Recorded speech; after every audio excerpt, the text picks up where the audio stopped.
Hay muchas razones que explican por qué el régimen de Putin puede mantenerse. A medida que el presidente ruso Vladimir Putin se enfrentaba a fracasos militares en Ucrania, cobró fuerza la pregunta de cómo esa guerra abierta por él hace un año afectará su propio liderazgo. Analistas independientes y críticos del Kremlin comenzaron a plantear escenarios que contemplan una eventual derrota rusa en el país invadido y una caída del gobierno de Putin, que tiene 70 años y llegó al poder en diciembre de 1999. Sin embargo, Marlene Lauruele, directora del Instituto de Estudios Europeos, Rusos y Euroasiáticos en la Universidad George Washington en Estados Unidos, advierte que es difícil avisorar un colapso del poder en Moscú en el futuro próximo. Hay muchas razones que explican por qué el régimen puede mantenerse, dice esta historiadora y politóloga francesa en una entrevista. A su juicio, por ahora la guerra en Ucrania parece estar jugando a favor de Putin dentro de Rusia. Lo que sigue es una síntesis del diálogo telefónico con Laurele, autora del libro ¿Es Rusia fascista?, del 2021, y coautora de Comprender a Rusia, los desafíos de la transformación, del 2018. Se le preguntó: ¿cree que hasta ahora la guerra en Ucrania ha debilitado el liderazgo de Vladimir Putin en Rusia? No estoy segura, depende de cómo termine la guerra, pero si no resulta en una especie de derrota absoluta para Putin, no estoy segura de que esté dañando tanto su popularidad en Rusia. Creo que lo que vemos, al menos ahora, es una especie de consolidación defensiva de la población rusa en torno a él y a las instituciones rusas. Así que por ahora está jugando bastante a su favor en Rusia.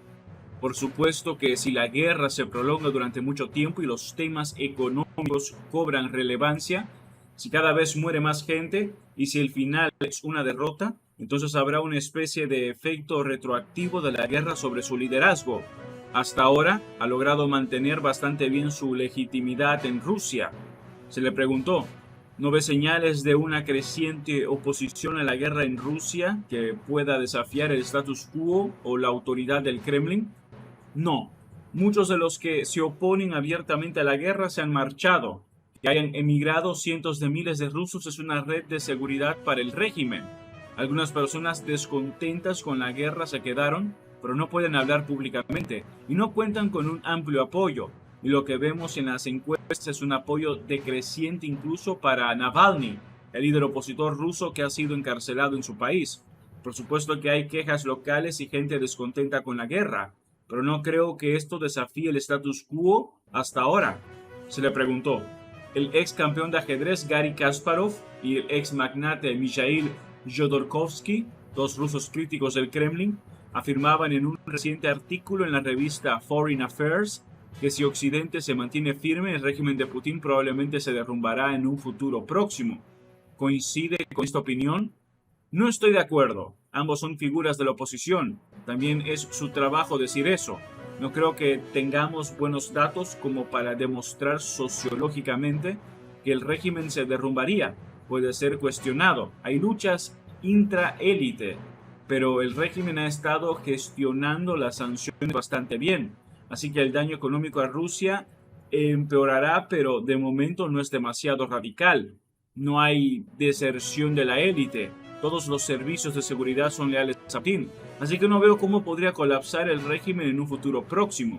Puede ser que colapse algún día, pero no creo que eso pase en un futuro próximo, como dice Kasparov y Jodorkovsky. Se le preguntó: ¿y si las sanciones occidentales empeoran la situación económica en Rusia, causando descontento y demandas de cambio desde adentro? Respondió: es una posibilidad, pero en una escala de tiempo diferente. Llevará años que la economía rusa se debilite drásticamente. Este año ya será más difícil que el próximo y probablemente 2024 aún más difícil. Así que pasarán años hasta que los ciudadanos de a pie sientan que su situación económica se ha deteriorado tanto que estén dispuestos a salir a la calle a reclamar. Podríamos imaginar que haya reclamos económicos, pero no un llamado a cambiar el régimen. Esperar que las sanciones pongan a la economía rusa en tales dificultades que la gente salga a la calle y luche contra Putin es una combinación muy larga de posibilidades. No ha garantizado que funcione así. Se le preguntó: ¿en esto subyace la cuestión de los riesgos de un repentino colapso o cambio en el Kremlin? ¿No cree que eso ocurra? No, al menos no en un futuro próximo. Y si ocurriera, el riesgo sería múltiple. Si Putin es destituido y sustituido por alguien del sistema, entonces el sistema podría seguir funcionando sin Putin. Es difícil imaginar un colapso total porque los servicios de seguridad nunca permitirán que eso ocurra. Si fueran protestas desde el terreno, como repúblicas étnicas, quejas económicas, etc., creo que serían muy reprimidas y podría establecerse una especie de dictadura militar para intentar mantener el control. Así que no creo que el país esté listo para desplomarse pronto. Se necesitaría una combinación tal como una desaparición de Putin, luchas entre élites y protestas populares para que el sistema se derrumbara. No es imposible, pero tampoco muy plausible. Se le preguntó, ¿cómo consigue Putin mantenerse firme en el poder en la situación actual? Usted ha mencionado dos claves, las fuerzas de seguridad y que muchos de los que se oponen a la guerra están huyendo del país. Pero hay otras claves, quizás sentimientos nacionalistas en algunas partes de Rusia. Por supuesto, existe un apoyo popular a lo que está haciendo el régimen, la sensación de que el país está amenazado, de que la guerra es algo existencial para Rusia, de que Rusia está luchando contra Occidente y no contra Ucrania. Así que se produce una especie de efecto de fervor patriótico, propaganda y represión. Hay muchas razones que explican por qué el régimen puede mantenerse. Se le preguntó. Lo que dice no solo va contra la idea que intentan transmitir algunas figuras de la oposición, sino también contra los deseos de muchos en Occidente que creen posible ver el final del gobierno de Putin en un futuro próximo. ¿Occidente no comprende lo que ocurre dentro de Rusia? Depende de lo que se entienda por Occidente. Si hablas con los círculos que realmente toman decisiones, son muy conscientes de que el régimen se mantiene bastante firme. Parte de los medios y de la oposición política rusa están jugando con la narrativa de colapso inminente de Rusia. Pero cuando hablas en Europa o aquí en Estados Unidos, en los círculos del Departamento de Estado o del Departamento de Defensa, nadie cree realmente en un colapso inminente. Quizás la gente en Polonia, los países bálticos o Ucrania crea eso. Pero es sobre todo la oposición rusa la que lo vuelve un tema destacado. No creo que quienes estén en el poder en Occidente piensen que realmente vaya a ser así. Se le preguntó. El presidente de Estados Unidos, Joe Biden, dijo el año pasado que Putin no puede seguir en el poder, pero la Casa Blanca aclaró de inmediato que no se trataba de un llamado a un cambio de régimen en Rusia. ¿Fue una pifia de alguien tan experto en política exterior como Biden? Sí, es especialista en cometer pifias. Y puede haber gente como Victoria Nuland, la subsecretaria de Estado de Estados Unidos para Asuntos Políticos, que sea más radical.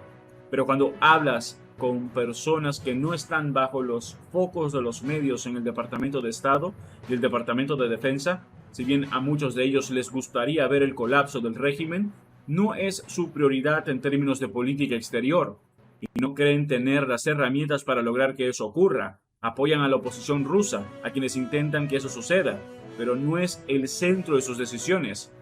Se le preguntó cómo será una victoria de Ucrania para Occidente.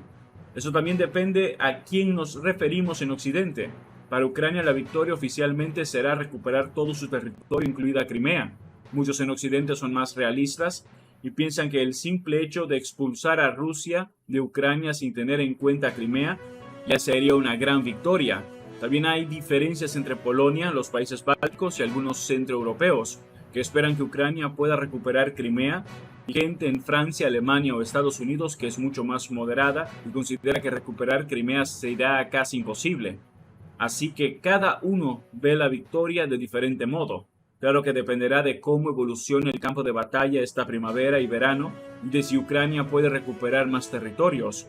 Esto, por supuesto, llevaría a los círculos de decisión a ser optimistas sobre lo que sería una victoria. El problema en este tipo de guerras contemporáneas es que es difícil definir la victoria.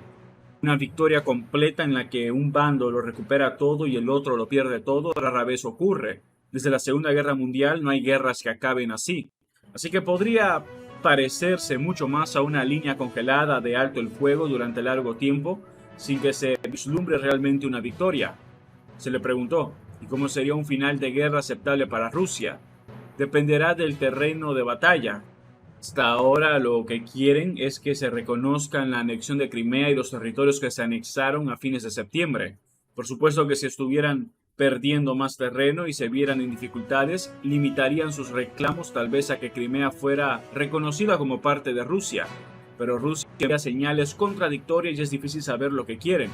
Se le preguntó, ¿es posible que Rusia utilice sus armas químicas o incluso nucleares y entre en confrontación militar directa con la OTAN? No es lo más plausible, pero hay que preverlo porque queremos estar preparados en caso de que eso ocurra. Si se enfrentaran a una gran derrota militar en el terreno, si percibiera la amenaza de que Crimea sea recuperada por Ucrania, creo que el régimen se volvería más rebelde y de hecho amenazaría al menos con usar armas químicas o nucleares, pero saben que sería muy difícil enfrentar directamente a la OTAN. Sin embargo, si realmente enfrentaran las dificultades o el riesgo de perder Crimea, creo que se acercarían a eso. Se le preguntó, ¿usted también se especializa en populismo, liberalismo, nacionalismo y el auge de la extrema derecha? ¿Se están debilitando estos fenómenos con la guerra de Ucrania y la pandemia? ¿O por el contrario, podrían fortalecerse? Se están fortaleciendo porque la situación económica de Europa se deteriora en los próximos meses y años debido al precio de la guerra para las economías europeas. Y creo que será muy difícil para las fuerzas liberales reivindicarse con firmeza y veremos movimientos populistas nacionales que seguirán creciendo y se volverán algo institucionalizado, normalizado, parte del paisaje político europeo. La guerra no está aminorando esto. La guerra está reforzando la unidad de la OTAN y de la Unión Europea, pero eso es sobre todo a nivel político.